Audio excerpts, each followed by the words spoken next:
Welcome to the Mind of Business Success podcast. I'm your host, Alicia Cramer. Our guest today is Michelle Castro, and she is a network marketing coach. Now, do not let that discourage you if you're thinking to yourself, oh, I'm not in network marketing, because this woman is a powerhouse and an incredible source of information.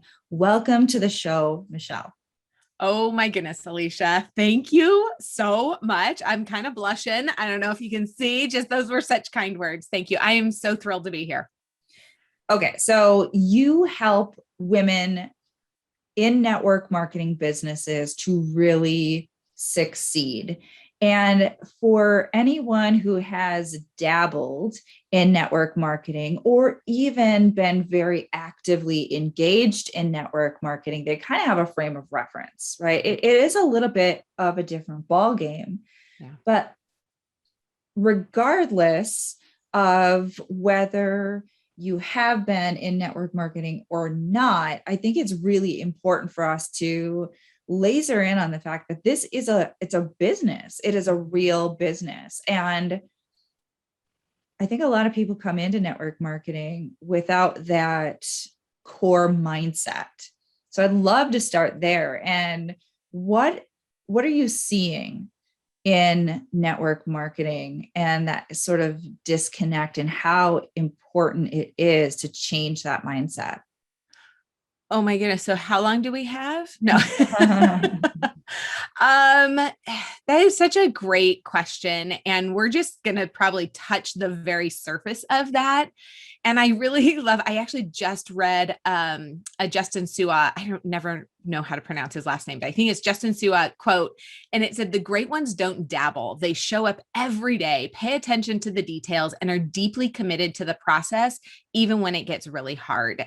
And so you said that word and I was like, oh my goodness. It's too funny. The word dabble. So what I see in my experience, I've been in the network marketing space for just about a decade, and I've been with 3 different companies. I just switched to the one that I'm with now at the beginning of the year. And you think you try these different experiences because you're looking for, or maybe you've been given this feeling of like, oh, okay, all I have to do is get started. And I talk to 5 people and boom, done. It's done. And my question is, if that's how you would work in your full-time business, do you think you would be successful? Well, absolutely not.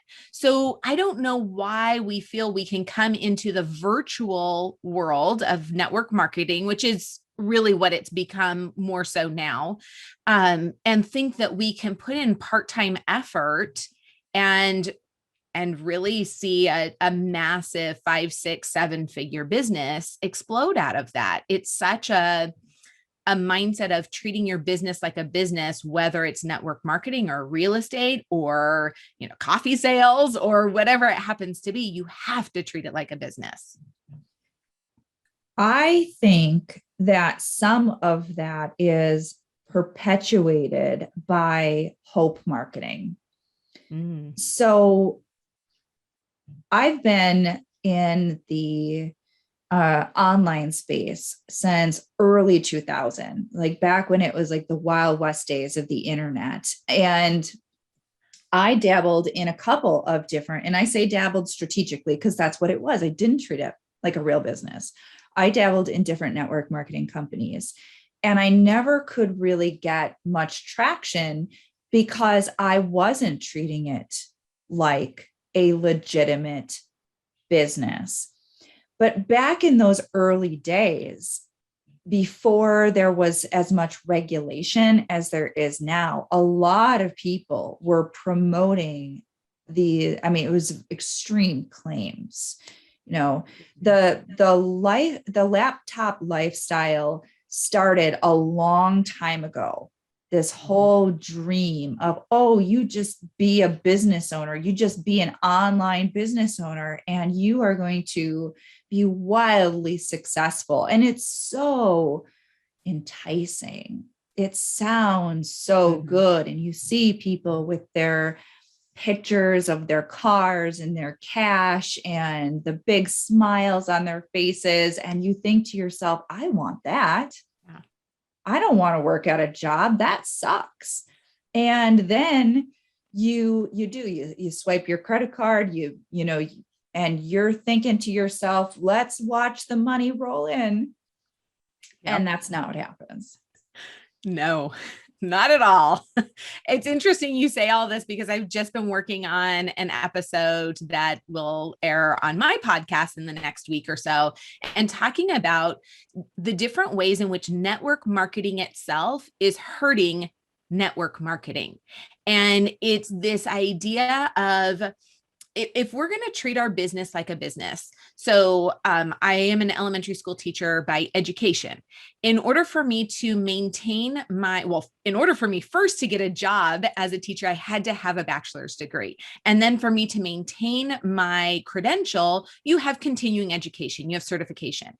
So as we were talking before we even got started, network marketing is one of the only industries that you just need to have a valid credit card to get started. And while that opens doors for so many people that may not have had a door open to financial independence that they had so longed for, it also opens the door to that mentality of just what you said, swipe and let me just sit back. And when does the truckload of money pull in? Well, it doesn't, because it is a business.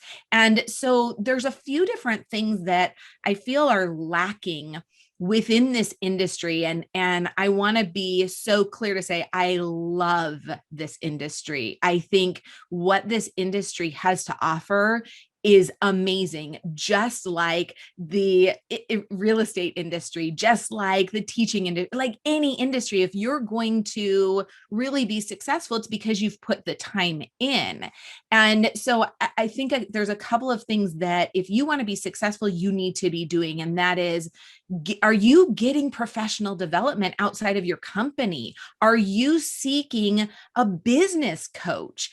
You can find someone from, inexpensive to super expensive. Are you finding somebody who is helping you locate your personal flaws?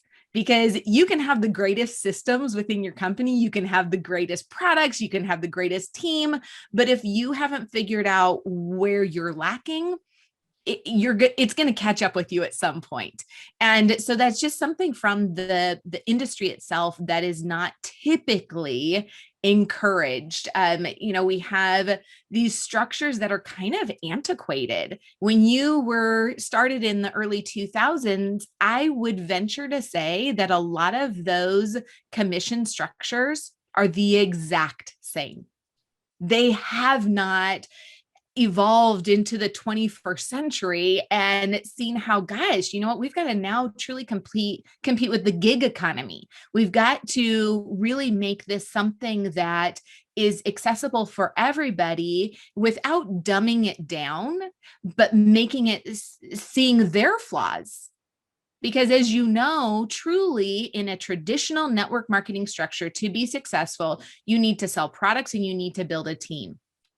There's just a lot of people that don't want to build a team. So therefore they're capped at a certain level. So there's just a lot of things within the industry itself that are like hindering that growth potential. And then there's other companies that are seeing that and they're doing it different. And that's super exciting. So we're talking a bit about the mindset stuff, and that's my area of expertise, because we have to start to overcome our fears, doubts, and insecurities in order to do the things that we need to do in our businesses, regardless of what type of business it is. Yeah. When someone is resistant to building out a team, in what you're sharing, a lot of that has to do with fear of people's approval and all of their self-limiting beliefs. If they don't really truly feel successful or believe that other people can be successful, why in the world would they ever promote that opportunity? So these are the mindset things that need to be addressed in order for someone to become successful. And if they're not addressed, they will just continue to be carried forward. And all of the other stuff that you do to try to avoid those things cannot be a substitute for not dealing with your core limiting beliefs. Amen. Absolutely. Absolutely. That's totally my journey. So I was with a company for 6 years, and last year I just couldn't put my finger on it. Something just wasn't right. There were things that I just saw that were bothering me. And I decided, okay, that's fine. I can point my finger at those things within the company. And really, I mean, let's be honest, we want to do that. We want to point it at something external and be like, well, because you didn't have the programs and you didn't do this, I wasn't successful. And that's just not how I was raised. And I heard about a sales course and I was like, well, heck, I'm in sales. I want to talk to people who all day, every day, that's what they do. They train people to be better salespeople. So I went outside of my company, and I remember on our discovery call telling this woman saying, hey, here's what I know to be true. I could go to another company and be successful. And I don't mean that in an arrogant way. I mean that, like, I know what to do. I'm personable. People like me. Like I can sell it. But at some point, I'm going to find myself in the exact same spot I'm at right now because I haven't dealt with Michelle. I haven't gone internal and figured out what is it that's holding me back.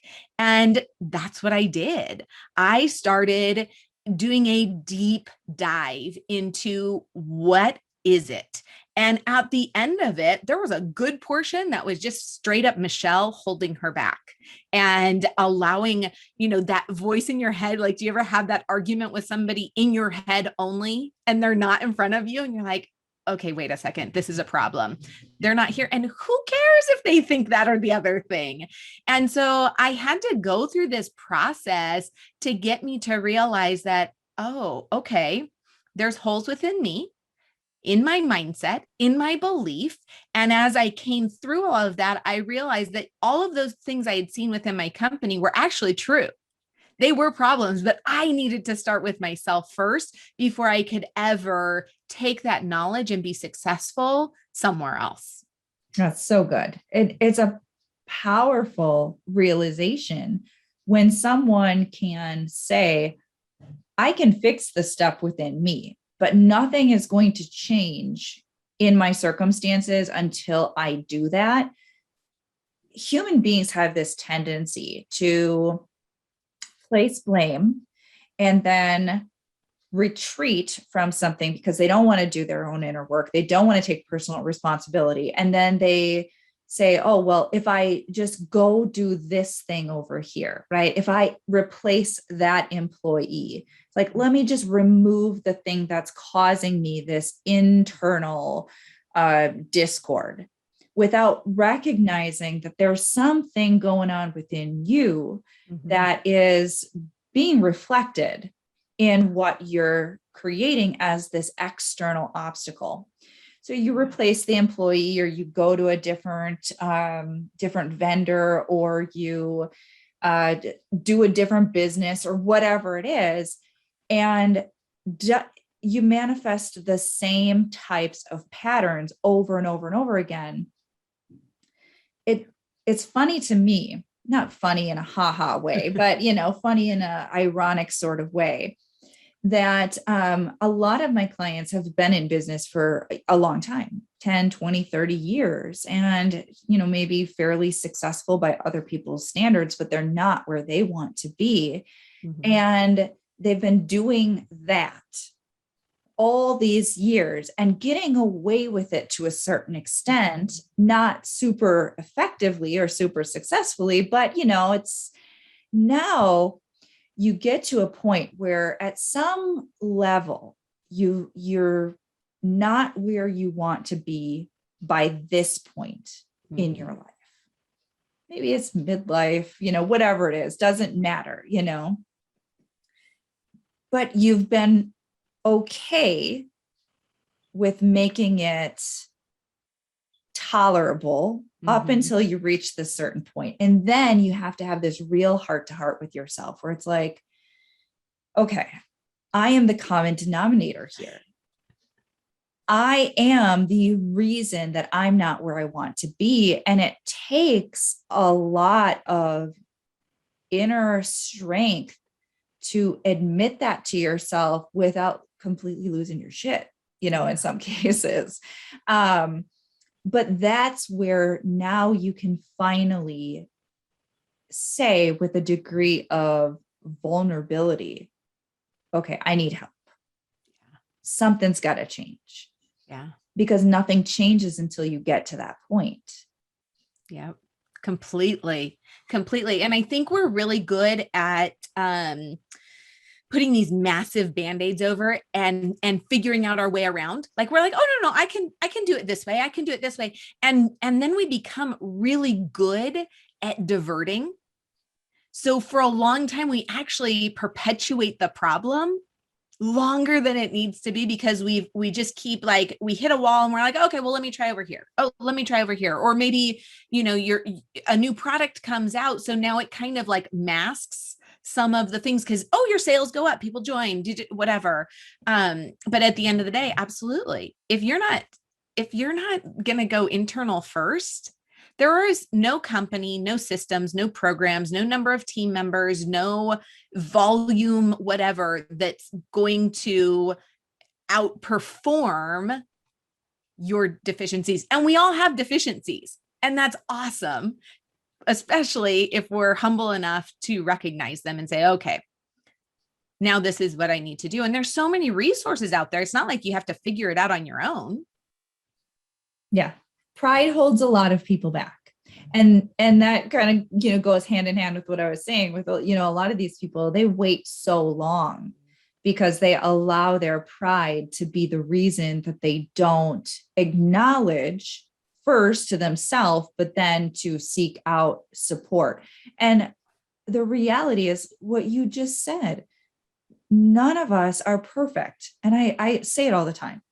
We have a lifetime worth of mental conditioning that does not support our success. Welcome to the club. It's called being human, right? Unless you came out of the womb in the perfect nurturing environment, which I don't think has ever happened in the history of humanity, you're going to have some stuff that is in your mind that does not support who you truly want to be and the success that you truly want to have. And that's okay. It's okay. You can work through that stuff, but as long as you're in denial about it, or you are too prideful to admit that you've got a little bit of inner work to do, you will hold yourself back. Mm-hmm. Yeah. And I think that's where partnering with the right company and partnering with the right team that is really empowering that and really encouraging that. That's one thing that I have found. In fact, I was just talking with a girl on my team today, and she was like, Michelle, the team I came from before, like there were leaders, like, of course, they were leaders, but there's leadership and then there's leadership. And she says, what I see every single day is our leaders showing up and showing us how to do things and giving us resources in how to be better. And, what is the saying, like, surround yourself with the people you want to be. Like, that's what I want to do. And that's where I want to be is, and then we can all, my strengths can be somebody else's weaknesses and vice versa. And we can balance each other out and learn from one another. But again, it goes back to that humility. Like, we have to be willing to recognize that we don't have all the answers, and it's okay to learn from other people. It's like parenting and wanting to be the sole influence on your kids. Well, I want to have a major influence on my kids, but at the same time, there are so many things that my kids can learn when they are at school or with their friends and other families, and good, bad, and indifferent. I want them to learn all of those things. So it's not just my voice in their head. Let's shift gears just a little bit and let's look at you as the business owner. So you shared a little bit about your own mindset journey, but I'd love to find out from you if there is something that you had to overcome on your journey as a business owner in order to get to where you are today? Yeah, me. I had to get over myself. And I had to get over, first of all, I think that's such a great question, because too often we want to kind of like beat around it and make it really flowery. But the reality is I had to recognize that for myself, I wasn't where I wanted to be, and where I wasn't going to get me to that point, get me to where I wanted to go. And that's hard when you spend 6 years in a place building a team, building a business, and you recognize that this isn't it. And so you do the soul searching and the work and the really just talking to the few people you can, because that's one thing within this space is there's such a massive amount of frustration and it feels so isolating.